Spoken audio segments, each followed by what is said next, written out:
up-to-the-minute news, intelligent, interactive, and engaging conversation. 96.9 FM. The views and opinions of the hosts and guests are their own and do not necessarily reflect the position of the management and staff of Guardian Network.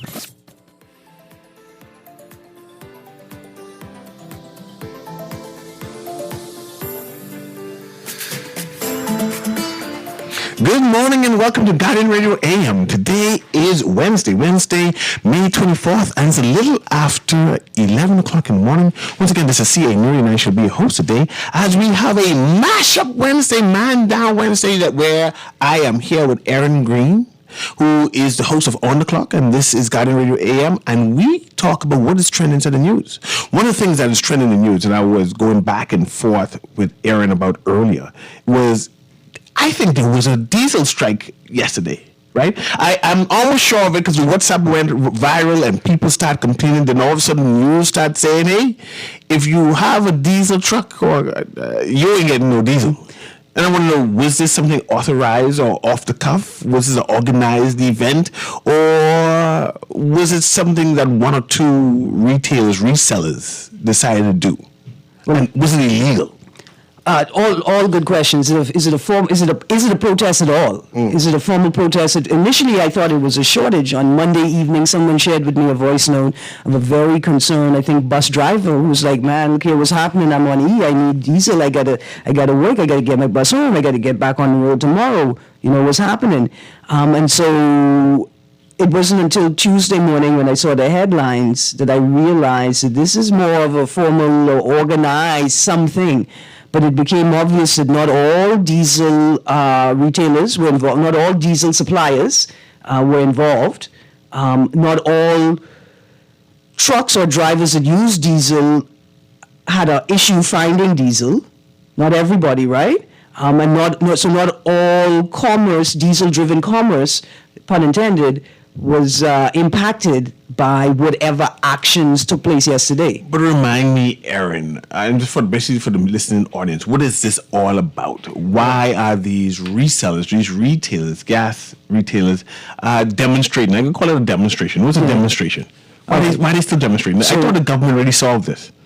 Well, what we do know is that I've been asking Vasco Bastian to come on the show. He has begged me to exercise some patience with him because of the nature of the negotiations and give them some time to give the government some time, right? Mm-hmm. And so we know that the Retailers Association has been waiting for a response from the government. They've been waiting for the government to act, to propose something new. And I think what we learned in the article, diesel sales stop at some stations, 23rd made us yesterday in The Guardian, is that, and I can read it, after repeatedly promising to take quote-unquote decisive action to cut operating costs, some petroleum retailers on New Providence stopped selling diesel yesterday, leaving the drivers of vehicles that use the fuel driving around trying to fill their tanks and continue earning a living. It was the start of action that could reverberate throughout the economy if it drags on without resolution, full stop. So that article, Diesel Sales Stop at Some Stations, will give you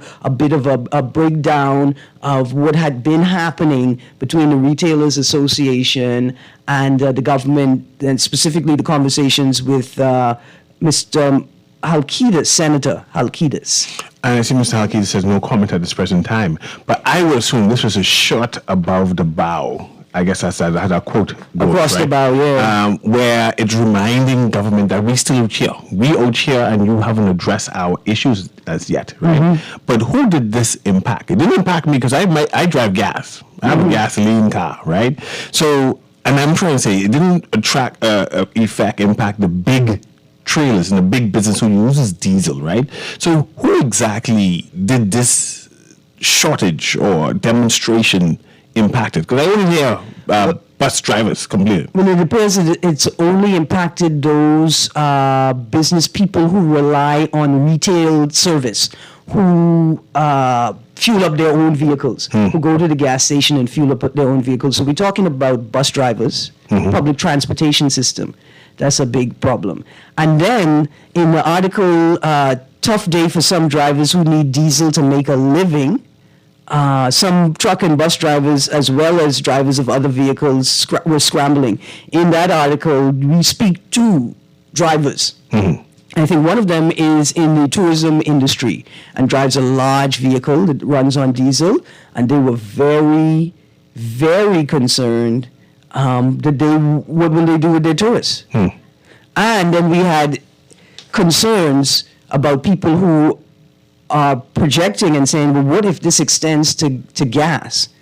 What if the Retailers Association decide that they are going to have another demonstration and demonstrate what happens when there's limited access to gas for the regular cars? And before we change topics, right, we must remember why government is tension, right? There's tension because any increase will impact the entire Bahamas. Pause. This is why you say it like that. Because I'm terrified. You know what you got is? Let's calm. I know you're scared. I scared too. You're so I scared. You don't drive like how I drive. No, and you got a family and eight jobs. Yeah. I know. So I don't want to be on the road after too. That's what I'm trying to say. However, the government continually suggests that they are slow to act. They are cautious to act. Let me be polite. They're cautious to act because they don't want to do anything that will negatively impact the Bahamian people. Certainly, they don't want to they don't want to allow the increase to be a direct burden on the Bahamian consumer. And I really appreciate that.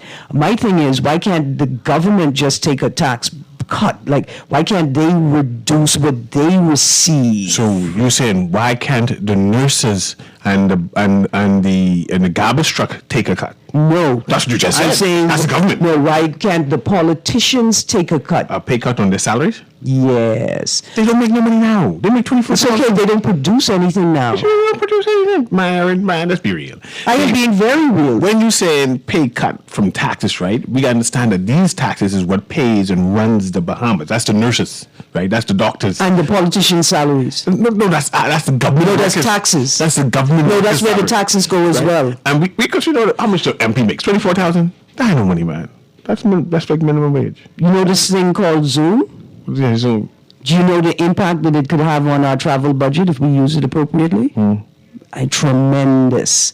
There are spaces, there are places where we can extract money from to balance what is lost if the government takes a cut. But let's read the text lines because I want to transition because I want to talk about this rape issue, right? In the news, there's a gentleman who is accused, who's on bail, by the way, who is accused of raping 2 women and a man. 2 women and a man. Then I want to have that juxtaposed of having a halfway house because I that's the last thing we talk about. And I want to know, this was by the Minister of National Security, and mind you, they mean well.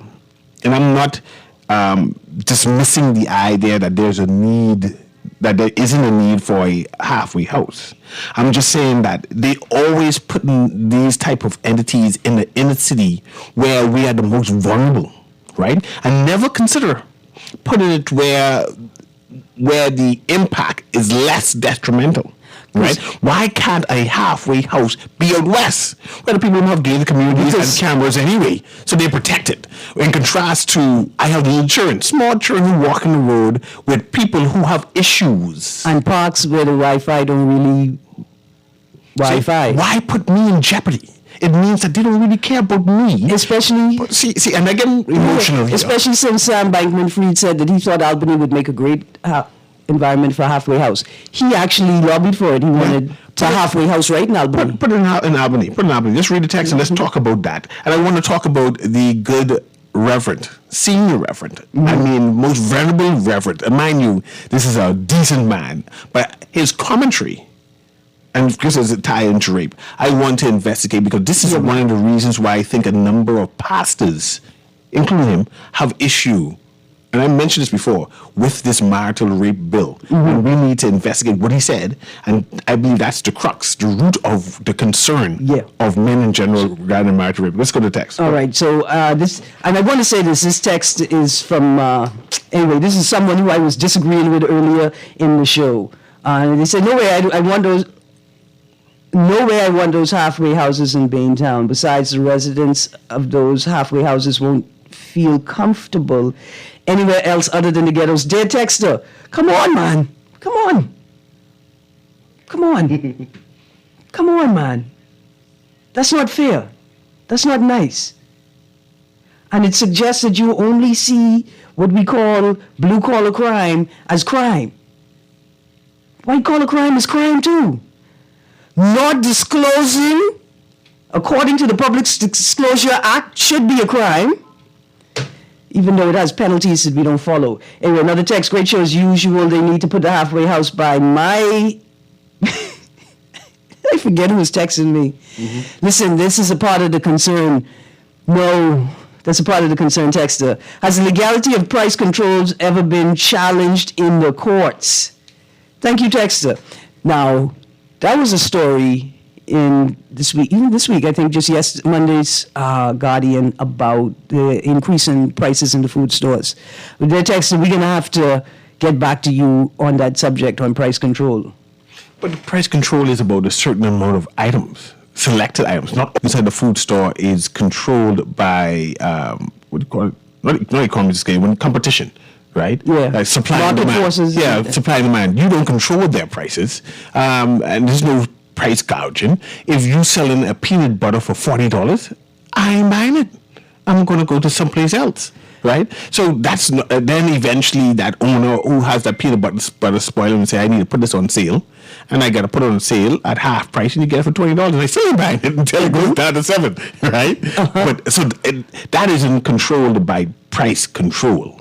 Bread basket items are controlled by price control. Yeah, there was a story in one of the other media houses yesterday about they had, I think, price control staff investigating something that happened on one of the family islands, and there was a really massive difference in price between the same bread product in two different stores.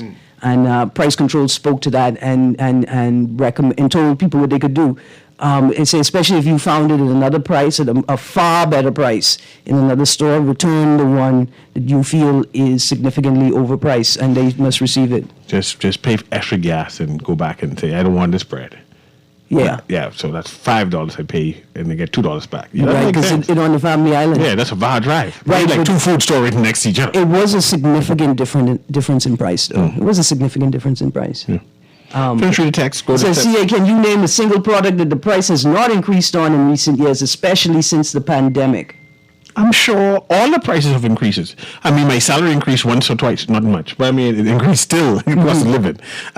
Light, water, all of them has increased. So I understand the frustration of the texter. Yeah. But we understand that the market forces control price. But bread basket items are controlled or monitored by the government. Mm-hmm. Right? Uh-huh. Just decide not to buy it. Grow your own apples and grapes. Without a doubt. Yeah. So, Mr. Rex Major. Yes. Oh, let's get this call first, and then we go to Mr. Rex Major. Producer, patch the call through. Go ahead, caller. Hey, you mean me? Yes, that's you. Yeah, that's me. Okay, good morning, Mr. Newry. Good morning, man. Cecil, right? Yes, inshallah, mashallah to you. Cecil. Hey, good morning, Miss Korean. Morning. Okay, I just want to say, if we get a chance to, I think he mentioned it just now, but he just said a reverend gentleman. But I was wondering if he meaning Rex Major, and how you feel about what Rex Major had to say, and why Asocha, who might be, I don't know if the word is rejoicing, but in agreements with him, why we should not agree with him, or why we should agree with him. I mean, it's our opinion, but I want to know what your opinion is, if you think what he had to say. I'm going to explore it right now. Thank you for calling, man. I appreciate one last question. Go ahead, man. Okay, one last question. The Haitian flag day was supposed to be last week, I think, and I think they're supposed to be having it this week. You know, we all have fine time to maybe reach out to them, or they reach out to Guardian. I can do you a favor and have them on Friday. Why? Why I say that, Cecil? Go ahead. The reason why I say it, Cecil, is that, we contemplating what to do to help Haiti with the problems with the gangs and all the people getting killed over there, and maybe they might have some solution different from us Bahamians recommending them tens of thousands of them will be celebrating the Flag Day, not just here in the Bahamas, but in the United States and around the world. Why don't they, what the word is, volunteer some of them is doctors smart, some of them is soldiers and different things, or officers, and they might get help out or suggest to the government what they think the Bahamas should do to help with the Haitian problem. Because we've been talking long and again. Thanks, I hang up and listen. Yeah, okay. I'm assuming you're talking about the Haitian Bahamians, right? And not necessarily the Haitians, the poor Haitians who immigrated here. And if there are Haitian Bahamians you're speaking with, and they are doctors and nurses, I want them to stay here. It's just me, I'm selfish. I don't want no good Haitian behaviored doctor going back to Haiti. You need to stay in Princess Margaret Hospital and help us out. We already give you all the free things. You can't be carrying that back. Stay here and help develop us. But let's talk about the commentary by the Good Reverend, right? The Good Reverend basically said that some women is lie. No, he said people does lie. Who people? Only women that we talk about is rape, married, and He said people does lie. So who people he talking about if he ain't talking about women? Well, I mean, you said he's a good. Let's say he's a good man. I believe he's a good man. You read the article, and then we decide on if he meaning men or if he meaning women. Because I interpret he mean women and must lie. As Prime Minister Philip Brave Davis, cabinet ministers and other senior government officials looked on, a prominent pastor lamented. They were in the room when he said it? In the room watching him. There's him. Go ahead. Lamented efforts to criminalize marital rape during a national ecumenical church service yesterday, declaring, quote, people does lie, close quote. See, I could agree with that. Marital rape, and people does lie. Yeah. Who are you talking about? He obviously talking about the men who say they don't rape their wives. Isn't that who he talking about? No, he talking about the women them. That's why we can't pass. Not Reverend, not Rex Major. Read that again then. No. I'm reading it again. Yeah? I mean the part where declaring people does lie. No, finish reading that. That's what we understand. Evangelist Rex Major questioned how spouses would prove marital rape and said some women would use rape claims only to end their marriage. You mean women? Woman is lie. From Delilah to Eve. His comments came less than a week after the AG revealed that the failure to criminalize marital rape was other countries' number one human rights concern, with the Bahamas during the recent UN Human Rights Council Universal Periodic Review. He talked about Joseph and the Pharaoh and when he was inside the prison. He did? No, I'm just saying, analyzing it now. He got to be talking about when the woman said Joseph molested her and then had prophecy. I got to read that story again. He ain't talking about when they say, "Do you know that man on the cross?" And the boy said, "I don't know who that is." And the boy said, "But y'all came in the same taxi." He said, "Boss, that boy on that cross, church on this rock. You don't be talking about people who the church is built on." Anyway, I have a caller. Let's just change this whole conversation, because I know what this church was built on in the Bahamas. Go ahead. But the pastor caller through. Go ahead, caller. Can you hear me? Hey, Brother Cecil. Hey, Sister Erin. Morning. You don't believe women's lie, right? Listen, this subject, no matter how you slice this, persons are going to be offended. Men have the right to defend their honor and their integrity, and also represent the rights of men. Just as the women right now is doing the same thing with this particular issue. The thing is, Rex Major, I find no degradation at all with what he has said, because he's absolutely correct. Not saying that all women will weaponize this matter to use against their husbands, because we know from time immemorial things have been going on for quite some time, and not just here in the Bahamas, but across the world. Weaponizing a matter to get what they want from it is possible. So what he mentioned is not something that is impossible. The second part that he so rightfully said is how are you going to prove that a rape occurred in your marriage if sex is a part of the marital covenant?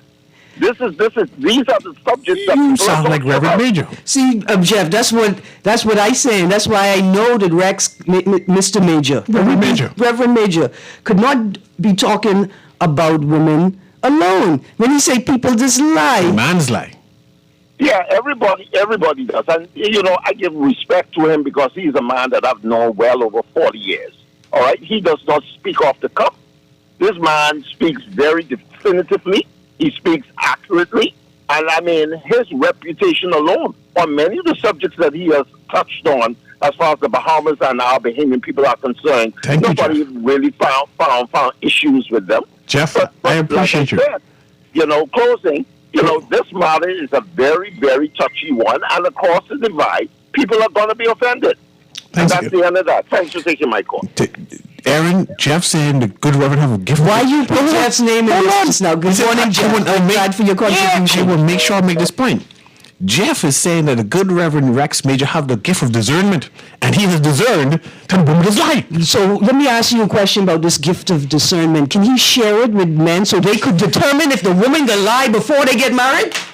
Where is the giving out of this gift? Dear Reverend Rex Major, how can these men find this gift for themselves so before they get married, upset that the good before Reverend they could get married, they could discern whether this woman can lie on them? That woman does lie, and they can lie to get out of the marriage where the good man just wants to stay married, and they can lie and say, hey, but he molested me. That's what I interpreted. And the good Reverend's not alone.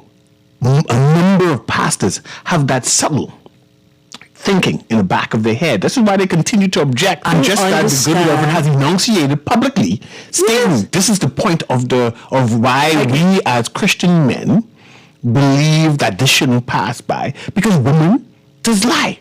We remember Joseph and Potiphar's wife. I have nothing but pity for Potiphar's wife. No, for men in this town who would sit here and frustrate an entire law because they have the discernment to understand that women does lie, but they don't have the discernment to determine which of the women does lie before they marry them. We have another caller. In fact, I'm going to become a men's rights advocate, and I'm going to advocate on y'all behalf, and the first thing y'all need to stop doing is getting married. Aaron, what if God wasn't with Joseph? What would have happened to Joseph? Because the woman lied. Anyway, let's go to the next call. Let's go to the next caller, Aaron. Go ahead, caller. Hello, Mr. Newry. This is Newry. What's up, brother boy? Now, it's Tiger. Yeah, man. Bless his man. Now, watch this. Tiger. Now, watch this. The majority of us agree with the pastor, Mr. Major, See? as it relates to a woman lying. The possibility that it could happen, because the space too open. He right. What he said, he right. Because it's too easy to get out of a relationship. Say if a woman seeing another woman, she's a lesbian, and she won't get rid of. Tiger, 1 second. Before you go down this line of questioning, take a moment to say good morning, Miss Green. Recognize the lesbians in the room before you go down this path. You seem like such a nice boy the way you hail up my boy. Why you can't hail me up like that? Lady Miss Green. Good morning. Lady. Blessings. No, lady. Yes, sir. Lady, a beautiful woman. Blessings. Sorry about that. Everything cool. But, I just recognize Mr. Newry, because he is us, Yeah, man, I appreciate the why. You is us too, we are all vehemence and all that stuff. And that's a good thing. But the reality... yeah, man, go on, don't watch nothing. Miss Green said, don't watch nothing. But the reality is, though, as a Christian nation, we can't be trying to enforce laws, international laws in our country as it relates to our marriage. We have a constitution, and the truth is that two couples in a bed, whatever happened in the bed, is their business. Now, if a man beating up a woman in the bed, like abusing her and stuff like that, he got to go to court.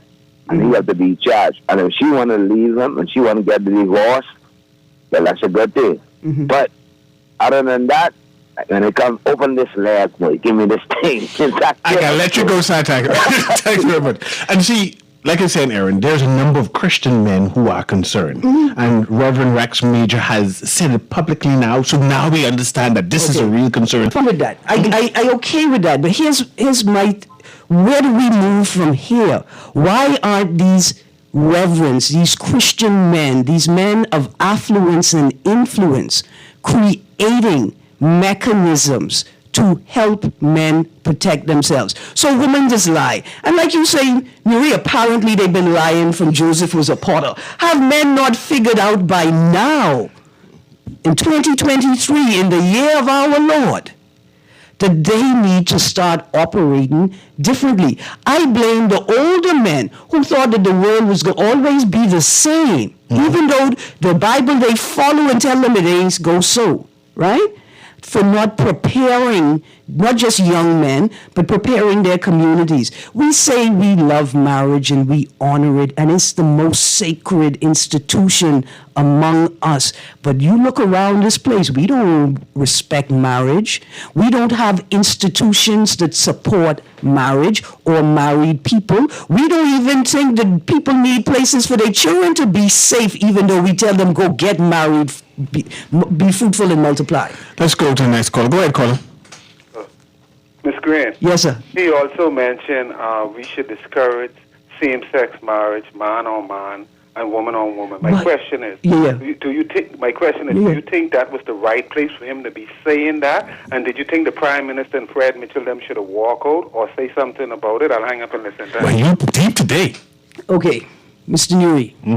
I don't have on my group show. You know you have as a group. Let me respond to that. No, man, that's cool. Trying to beat you. I don't mind. I don't walk out on people though. No, I don't mind. See, these things has happened, and Mr. Major is a senior man. He is a senior man. Right? I'll tell you, Papa, I don't know what I would have done if I were in the room. See, this is what community is about, right? And this is why community is important, because community is community that holds us together. See, I know Rex Major's family, and he know my family. And what Rex Major meant to my grandmother, like my grandmother, Corinne Mitchell, what she would have expected from me, no matter how upset I felt, would to be respectful to the space that I was in. Amen. I can tell you all the story about how Lyle Bethel tried to talk about me in my grandmother's church. In the church? In the church. Talk about you personally? Talk about me personally in the church. Caused my grandmother such conflict. She couldn't say anything because of the rules of her church, but she got up and went to the bathroom to have a moment by herself. Amen. She going right? So my grandmother taught me to be better than that, to like disrupt a space. I appreciate that story. Right? It's all about community. It's community that holds us together. And I appreciate, see, Papa asked that question, like we in community. Your friend Tiger, when I raised the point, he responded to remind us we in community. Yes. That's what the most important part is. Yes. Let's go to the next caller. Go ahead, caller. Can you hear me? A pleasant good morning, Mr. Newry. Blessings to you. And to Ms. Green. Good morning. Good morning to the nation. Ms. Green. Yes, sir. You are a very beautiful lady. You are highly intelligent. And I'm telling you, if I wasn't already married, I would ask you to marry me. Look how you putting on you in front of me. I will make a beautiful queen out of you, Miss Green. But listen, I love your intelligence. I love the way you communicate. But we need you on the side of building families and building relationships. So, we need persons like you that have the level of intelligence that you have to educate men and women and how they should function in a family that God designed. No other kind of family, but the family that God designed. Because I listen to you every day, and listen, you are very, very good. Okay, so I just want to compliment you. I want to commend you, and I want to encourage you to continue to keep up the good work, and just see if you can help us build traditional family where man and woman can collaborate and raise family in a decent way. Thank you so much. But let me bait Aaron. The good German says that you're a very attractive woman and he would make you a good and decent woman by marrying you off. And he wants you to promote the idea of husband and wife marriages. Just making sure that you heard that clear. I promote the idea of husband and wife marriages all the time. Just making sure. I love to do it. You know why? Because I have plenty straight friends who I love, and I love their families. I'm very supportive of. In fact, I have a rule I make things. And when I give things away, if you have a wife or you have a husband, you got to get two. Why? Because it's two of y'all. That's good. You ain't just my friend. Y'all is my friend. I just said man is lie, woman is lie, 6.5 dozen. It's the same thing. Yeah. I heard that before. Let's go to the next one. Yeah. Go ahead, caller. Can you hear me? Yes, a pleasant good morning, Mr. Newry. How you doing? I'm doing Sparky. Well, Pleasant good morning, Miss Green. Good morning. Good morning. And first of all, I'm not disguising my voice. I've been having some dental work done, so it might hear different in my slur. Go ahead. I wanted to say one thing. What do you think about this, Mr. Newry, as a man? One time ago, the only avenue of divorce used to be adultery. Remember that? Go ahead. Mm-hmm. Okay. Listen to this. A woman divorces her husband. They have one child. Because she heard that he was doing adultery. She was granted the divorce. A year or two later, she turns around, interferes with another marriage with a married man who has 5 children, and ends up marrying to that man.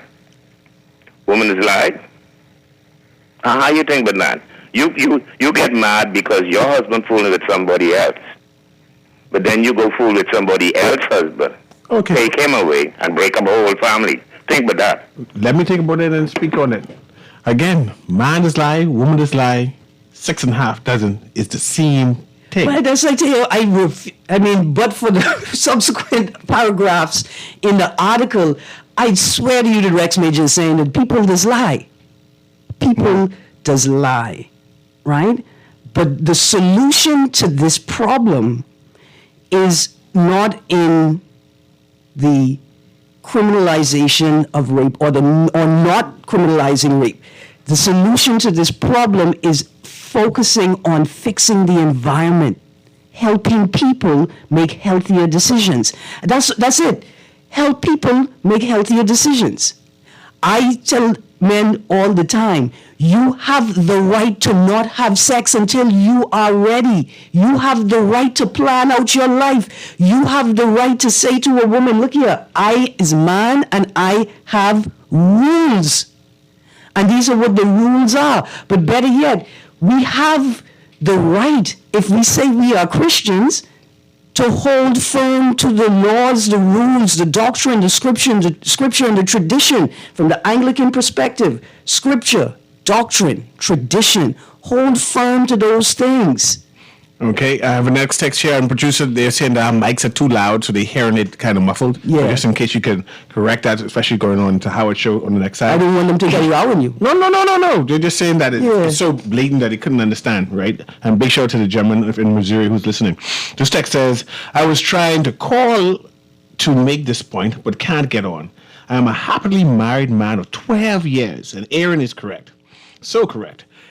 If I ever have to worry about my wife crying rape, then she needs not to be my wife. I will never have to worry about a rape law because I would never rape my wife. By the way, Aaron, I'm a Christian man, and I don't want people to think all Christian men are against such a bill. And we all sin and fall short of the glory of God. Well, some pastors definitely against this. And there's a guy to hear that some Christian men can see the need for such a bill because they know that they'll never be accused of rape. However, woman does lie, according to the pastor. Watch this. There's lots of opposition to this. What I find interesting is what I see. Women oppose the criminalization, a lot of women, not all, a lot of women oppose the criminalization of marital rape because they think if you declare it rape, if you call it rape, that means the marriage is over. A good man can't rape his wife. And see, that's why I talk about the language, why it's important to call it rape as opposed to indecent sexual assault or unlawful sexual sex, right? Mm-hmm. Unlawful sex. It's important to call it rape, but what a lot of women are saying, if you call it rape, then surely that means the marriage is over. Because how can I go and lay back in the bed with my rapist? I want to explore that point, Aaron. And can I ask you the question? And forgive me for interrupting. I was on a good pivot there, a wicket there. If a woman accuses her good husband of raping her, you put in the suggestion that definitely the marriage should be over. But we know that women tend to be a forgiving creature, a accommodating creature. How can you publicly accuse your husband of rape? That yes, that man raped me, right, and then say later on it was a misunderstanding. I was just mad, But he did force himself, but it was a miscommunication because this is how we normally have sex. See, that conversation terrifies men. Right, it does, right? And I want to say, not that women want to because you use the word like women want to do rape, not do it. They want to charge with rape. Yeah. That's not what it. Women, they don't want the marriage to break up. They want their partner to be better. And you find that with men stick with women in abusive relationships. They don't want the woman to be punished. They just wanted to get help. They wanted to be better. They want their partner to be better. I see women use that a lot. That, in fact, there is a case or a claim, because we haven't heard anything about it from the police anymore, about a politician. And initially, the woman said, I wanted him to get help and do better. I don't want I don't want this bad behavior to continue. Right. And so but if he get help and stop it, I can move on and in this relationship. Right. And a number of women tend to do that. But when they get to the point where they say, man, no, he raped me. I'm saying all of this, I know we got to call, I'm saying all of this to say this, that if we look at all of the perspectives, right? If we approach it from the perspective of those women, right, who say, I want a measure to acknowledge what happened and to cause him to correct his behavior. But I don't want him to be unjustly penalized. I don't want him to be criminalized. And I don't want to call it rape because rape is a definitive statement that tears apart the relationship, right? If we come at this discussion from that perspective, then there's a lot more room for discussion, for connection, for compromise. If we come at it from women just lie, so we don't need the law at all. Mm-hmm. That's ridiculous. I need you all to understand that's ridiculous. And we can't come at it from that perspective. We protect no one because some people lie. Okay, let's go to this caller, then we take a break after this, and then we transition to this halfway house? Yeah. I mean, no. I mean, yes, we're going to transition to it, but not me. No? I am changing my life. You want to go to the halfway house? I'm going to try not to. I want to know where this halfway house can be. I don't know if we need to know that. But I think at the same time, perhaps we do need to know that. And is it possible to rape a man? Yes, it is possible to rape a man. I'm tired of this. It is possible to rape a man. Physiologically, it is possible for a man to remain erect, even though psychologically and emotionally, he does not want the act to occur. I was trying to envision that. It is possible. Anyway, throw that off the table. Let's go to the caller. Go ahead, caller. Hey, good morning, Mr. Newry and Miss Green. Morning. How you doing? Listen, I'm listening here and I'm trying to figure out the same thing that Aaron is saying. Who is the pastor called saying that lies? You understand? To me, I believe he's saying women. Mm-hmm. Because they're the ones who have to bring up the allegation, aren't they? That's what I see. Or the man in the case if a man is raped. Mm-hmm. You understand? But however it goes, I feel like those who are afraid of such laws are those who are guilty of those type of offense. Me, I'm not going to thief because I'm afraid that, for one, if I thief, I can get cash, and number two, I go in jail. I want to, so I can still isn't doing that. So if they bring up a law for it, it does not affect me because I'm not on that level. Mm-hmm. You understand? So if you're afraid of the law being, and I think some women who are don't want it to be called rape because that's a stain against your name. You got women, your fellow women, and suppose you say a pastor's wife. You got other pastor's wife and your church members, they can look at you differently if they know that you was raped. Mm-hmm. Because people do look at you differently when you report such things. Mm. I think that's one of the reasons why now you may have it happen, but you're not having it report as much because it's not that they're afraid of the man going to jail or them losing the relationship. I think it's more of they're afraid of the stigma that is going to be placed on them once it's out in the public. And, as Bahamians, be private. We keep everything secret. Say some profound things. I appreciate that. Mm-hmm. The stain of being called a rapist. There are a number of politicians, in the House, ministers, who said that perhaps we need to change the word rape.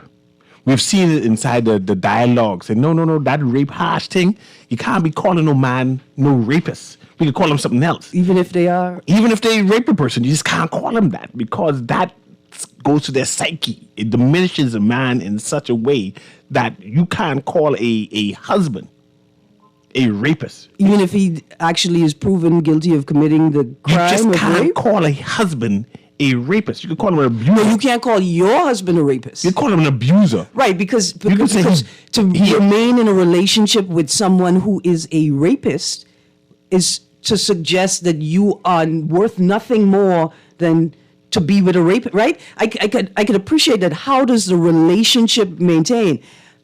But the question of how does a man who has committed the act of rape, has been found guilty of committing the act of rape, and has served his sentence, has served his time, how does a man then reintegrate himself into society after that? Yes. That is a question for all of us to answer, but for men to lead the charge on. I forget we didn't take our break, so producers start playing the music to take the break. And I want to ask you something, but I'll ask you on the other side, Aaron, right? Mm-hmm. But let's go on that quick break, producer, and come right back. Because I remember saying we were going to break tonight.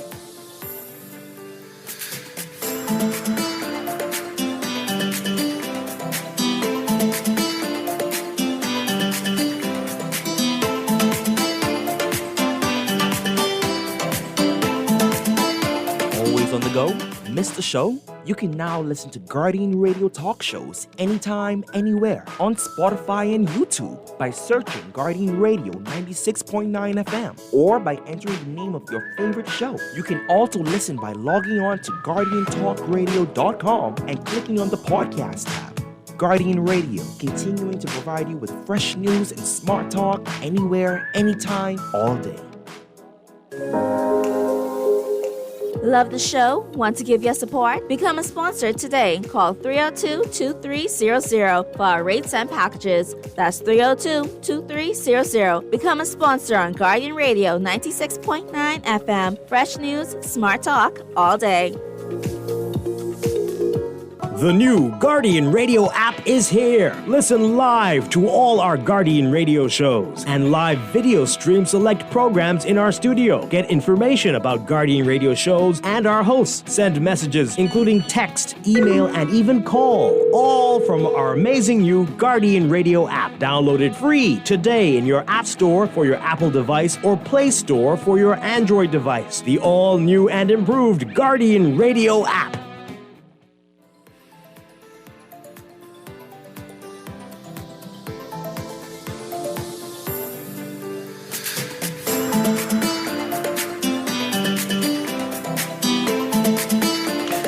And welcome back to Mash Up Wednesday, Man Down. We're talking about the commentary by the Venerable Rex Major, and he was given the opinions of a number of Christian men, a number of reverends, that they are concerned about people. That's the word Aaron keep on saying. I use the word people, even though I injected women.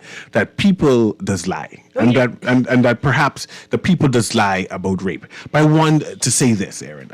We had a number of texts, a number of callers who are putting forward a narrative, I would say a negative narrative. I'll use that for this conversation. A negative narrative about women. I have one text that said that in the Bahamas, women does lie about men being the fathers of these children, right? And if seeing how they can put jackets on men, they can lie about this rape, and they are concerned.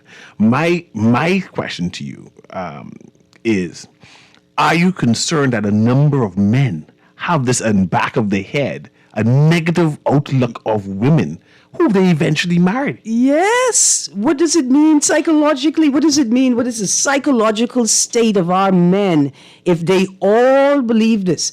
All of these women, they bad mind, and they only waiting for the opportunity to catch and take advantage of a good man like me. What state are men living in? And why do the men who experience this place differently not reach out to them and say, brethren, what are y'all, what's happening? What do you need? I am disturbed by it. Now, I know that's not all men. We know that. That's not all men. But what I think it speaks to is a significant issue, which is unprocessed trauma men have with their mothers. What did you say about my mother? There you go. Unprocessed trauma that men have with their mothers. Why are all women always saying this our mother's fault, man? All women always accusing us men that you have issues with your mother. That's why you act this way. I didn't say it was your fault. You said it was the mother's fault, right? No, I'm just trying to understand what's happening. I'm suggesting that it's all of our faults. That we continue to build a society that says that parenthood, being fruitful and multiplying, that marriage, we say that these things are important, but we don't show that they're important. Our institutions don't show that they're important. Our social activities don't show that they're important.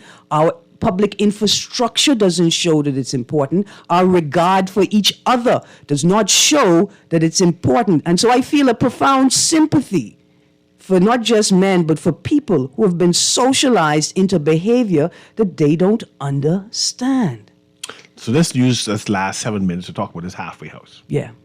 I understand the need to show support of persons who are trying to transition, to show that they're doing better.